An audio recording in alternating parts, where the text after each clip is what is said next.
අදත් කොන්දේ කැක්කුම ටිකක් වැඩි. ඒත් මොනව කරන්නද? තව ටිකක් මහන්සි වුණොත් මේ මාසේ දුවගේ පන්ති ගාස්තු ටිකයි පොත් ටිකයි බේරගන්න පුළුවන් වෙයි. මගේ කෙල්ල දැන් කාමරයට වෙලා මැරීගෙන පාඩම් කරනවා ඇති. එයාට බාධාවක් වෙන්න හොඳ නෑ. මං විඳින මේ දුක් කන්දරාව මගේ කෙල්ල විඳින්න ඕනේ නෑ. මං වගේ කුස්සි මුල්ලකට වෙලා නැත්නම් මිනිස්සුන්ගේ කුලී වැඩ කරලා මේ දෑත් කරගට වරද්ද ගන්න මම මගේ දුවට ඉඩ තියන්නේ නෑ. ඒකයි මම මේ හැම රිදුමම දරාගෙන hina වෙලා ඉන්නේ.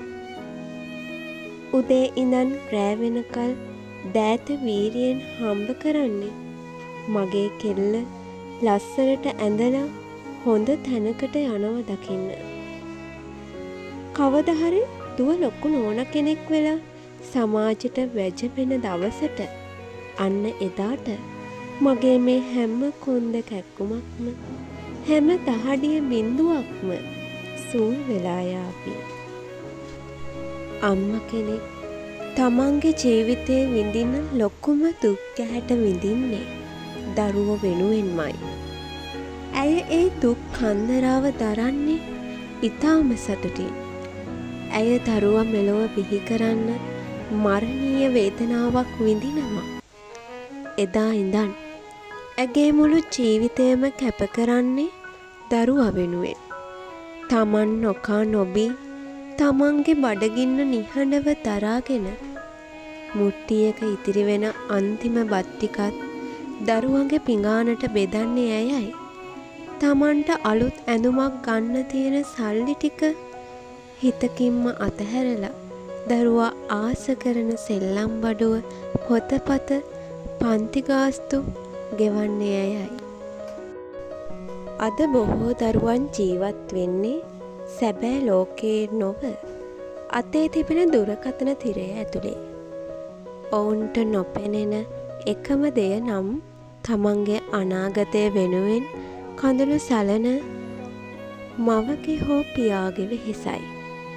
දියණියක් පාඩම් කරන මුවාවෙන් දුරකථනය පාවිච්චි කරද්දී ඇය සිතන්නේ ඇය මවව රවටන බව.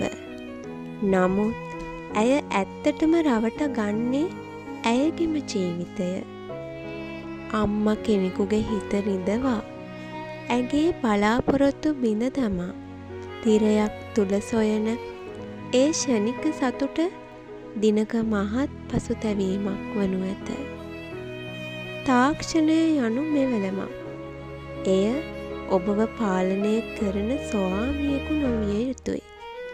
අද ඔබ පොත පතට දෙන කාලය ඔබේ අනාගතයට අත්තිවාරමක් දමද්දී ඔබ ෆෝන් එකට දෙන කාලය ඔබේ අනාගතය අඳුරු කරනු ඇත.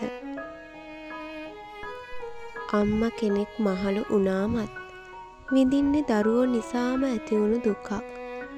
දරුවට රැකියාවක් ලැබෙනකන් දරුවා ස්ථාවර වෙනකන් ඇගේ හිතේ තියෙන බිය, සැකය, බලාපොරොත්තුව ඇයව නිරන්තරයෙන්ම පීඩාවට පත් කරනවා.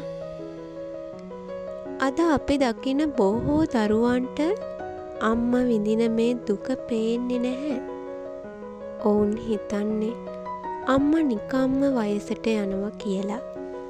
හැබැයි ඇත්තම කතාව නම් අම්මා වයසට යන්නේ සහ ඇගේ ශරීරය වැහැරෙන්නේ දරුවෝ වෙනුවෙන් ඇගේ ආත්මයම දිය කරලා දාපු නිසා. අම්මා කෙනෙක් දරුවෙක්ගෙන් කවදාවත් මාළවලලු රන් රිදී ඉල්ලන්නේ නැහැ. ඇය ඉල්ලන්නේ තමන් විඳින දුකට සාධාරණයක් ඉටු කරමින් හොඳින් ඉගෙනගෙන ලස්සන ජීවිතයක් ගොඩනගා ගන්න එක විතරයි. දරුවා ලෙඩ වුණාම අම්මා මරණාසන්නව ඉන්නවා වගේ දුක් විඳිනවා. දරුවා සතුටින් hina වෙලා ඉන්නකොට අම්මගේ ලෝකෙම පාට වෙනවා. ඇය තමන්ගේ අලුත් ඇඳුමක් ගන්න සල්ලි ඉතිරි කරන්නේ දරුවගේ අලුත් පොතක් ගන්න ඕන නිසා. අද ඉන්න බොහෝ දරුවන්ට තමන්ගේ මව්පියන් විඳින දුක පේන්නේ නැහැ. අම්මා කුස්සියේ ලිප්ගෙන්නේ පිච්චෙද්දි තාත්තා මහපාරේ අවුවේ වේලෙද්දි දරුවෝ කරන්නේ මට ඩේටා කාඩ් එකක් දාලා දෙන්න, මට අලුත් ෆෝන් එකක් අරන් දෙන්න කියලා මව්පියන්ට වද දෙන එක.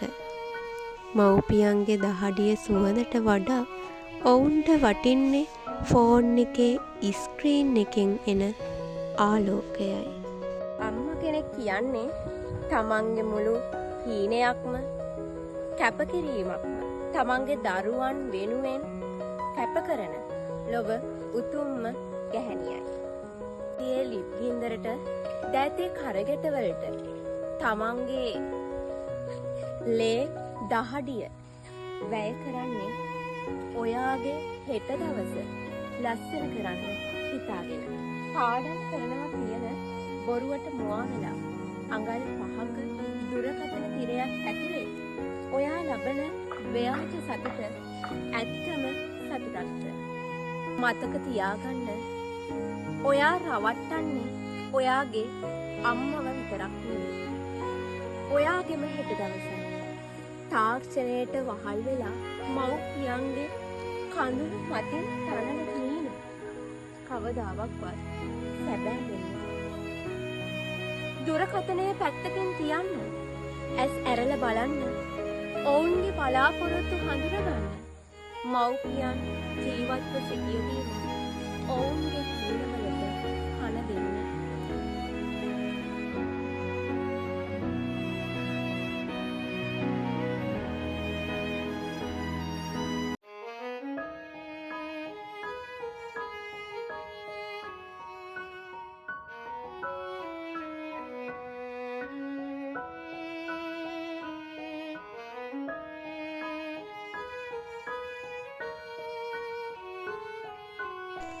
කුස තුල හොවාගෙන මාස දහසක් සියුම් රිදුම් දරාගෙන නිහඬවම මරණයේ ඉම ළඟටම පියවර තබා නුඹ මාව මෙලොවට කැඳවාගෙන ආවා අම්මේ.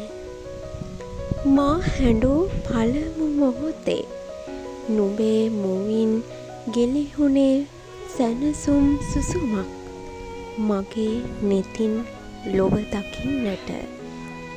නුඹේ නෙත් පියන් නොයිවසිල්ලෙන් බලා සිටියා. මගේ ගතේ දුවන්නේ නුඹේම ලේ බිඳුවේ. මගේ හුස්ම තැවරී ඇත්තේ නුඹේම පපුවේ. ලොවම මට එරෙහිව නැගී සිටිනා කලත් සෙවනැල්ලසේ ළඟ ඉන්නා මගේ දෙවියන් නුඹයි. කිසිවක්ම නොඉල්ලා මුළු ජීවිතයම දුන් මගේ ආදරණීය අම්මාට මේ භවයේ විඳිනා හැම හුස්මක් පාසාම ණය ගැතීමම නුඹේ ඒ උතුම් ආදරයට